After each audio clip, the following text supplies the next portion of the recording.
Good evening.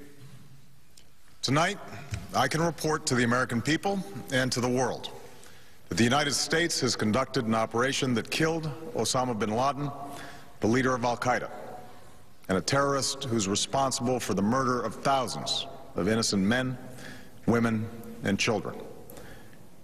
It was nearly 10 years ago that a bright September day was darkened by the worst attack on the American people in our history. The images of 9/11 are seared into our national memory. Hijacked planes cutting through a cloudless September sky, the Twin Towers collapsing to the ground, black smoke billowing up from the Pentagon, the wreckage of Flight 93 in Shanksville, Pennsylvania, where the actions of heroic citizens saved even more heartbreak and destruction. And yet we know that the worst images are those that were unseen to the world. The empty seat at the dinner table, children who were forced to grow up without their mother or their father, parents who would never know the feeling of their child's embrace, nearly 3,000 citizens taken from us, leaving a gaping hole in our hearts.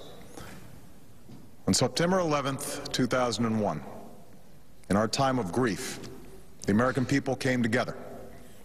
We offered our neighbors a hand, and we offered the wounded our blood. We reaffirmed our ties to each other and our love of community and country. On that day, no matter where we came from, what God we prayed to, or what race or ethnicity we were united as one American family. We were also united in our resolve to protect our nation and to bring those who committed this vicious attack to justice. We quickly learned that the 9/11 attacks were carried out by Al-Qaeda, an organization headed by Osama Bin Laden, which had openly declared war on the United States and was committed to killing innocents in our country and around the globe. And so we went to war against Al-Qaeda to protect our citizens, our friends, and our allies. Over the last 10 years, thanks to the tireless and heroic work of our military and our counterterrorism professionals, we've made great strides in that effort. We've disrupted terrorist attacks and strengthened our homeland defense. In Afghanistan, we removed the Taliban government, which had given bin Laden and Al-Qaeda safe haven and support. And around the globe, we worked with our friends and allies to capture or kill scores of Al-Qaeda terrorists, including several who were a part of the 9/11 plot. Yet, Osama bin Laden avoided capture and escaped across the Afghan border into Pakistan.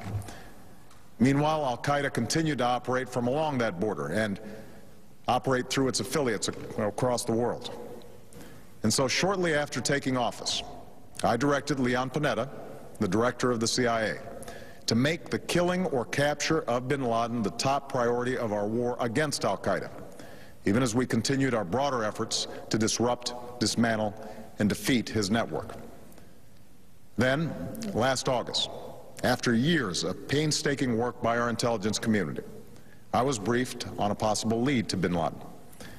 It was far from certain, and it took many months to run this thread to ground. I met repeatedly with my national security team as we developed more information about the possibility that we had located bin Laden hiding within a compound deep inside Pakistan. And finally, last week, I determined that we had enough intelligence to take action and authorized an operation to get Osama bin Laden and bring him to justice. Today, at my direction, the United States launched a targeted operation against that compound in Abbottabad, Pakistan. A small team of Americans carried out the operation with extraordinary courage and capability. No Americans were harmed. They took care to avoid civilian casualties. After a firefight, they killed Osama bin Laden and took custody of his body. For over 2 decades, bin Laden has been Al-Qaeda's leader and symbol, and has continued to plot attacks against our country and our friends and allies. The death of bin Laden marks the most significant achievement to date in our nation's effort to defeat Al-Qaeda. Yet his death does not mark the end of our effort. There's no doubt that Al-Qaeda will continue to pursue attacks against us. We must, and we will, remain vigilant at home and abroad. As we do, we must also reaffirm that the United States is not and never will be at war with Islam. I've made clear, just as President Bush did shortly after 9/11, that our war is not against Islam. Bin Laden was not a Muslim leader. He was a mass murderer of Muslims. Indeed, al-Qaeda has slaughtered scores of Muslims in many countries, including our own. So his demise should be welcomed by all who believe in peace and human dignity. Over the years, I've repeatedly made clear that we would take action within Pakistan if we knew where bin Laden was. That is what we've done. But it's important to note that our counterterrorism cooperation with Pakistan helped lead us to bin Laden and the compound where he was hiding.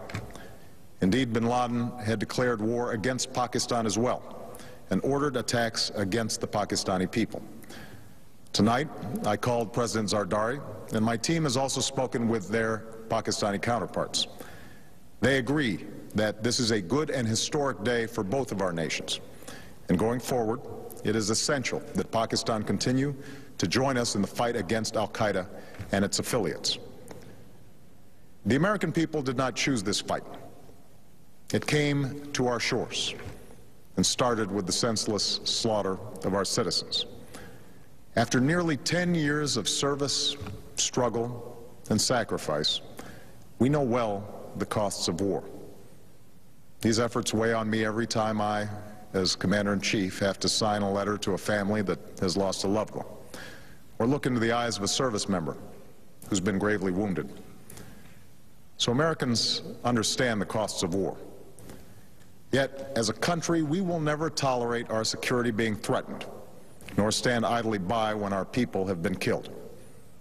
We will be relentless in defense of our citizens and our friends and allies. We will be true to the values that make us who we are. And on nights like this one, we can say to those families who have lost loved ones to al-Qaeda's terror, justice has been done. Tonight, we give thanks to the countless intelligence and counterterrorism professionals who've worked tirelessly to achieve this outcome. The American people do not see their work nor know their names, but tonight they feel the satisfaction of their work and the result of their pursuit of justice. We give thanks for the men who carried out this operation, for they exemplify the professionalism, patriotism, and unparalleled courage of those who serve our country. And they are part of a generation that has borne the heaviest share of the burden since that September day. Finally, let me say to the families who lost loved ones on 9/11 that we have never forgotten your loss, nor wavered in our commitment to see that we do whatever it takes to prevent another attack on our shores. And tonight, let us think back to the sense of unity that prevailed on 9/11. I know that it has at times frayed, yet today's achievement is a testament to the greatness of our country and the determination of the American people. The cause of securing our country is not complete, but tonight we are once again reminded that America can do whatever we set our mind to. That is the story of our history. Whether it's the pursuit of prosperity for our people, or the struggle for equality for all our citizens, our commitment to stand up for our values abroad, and our sacrifices to make the world a safer place. Let us remember that we can do these things not just because of wealth or power, but because of who we are. One nation, under God, indivisible, with liberty and justice for all. Thank you. May God bless you.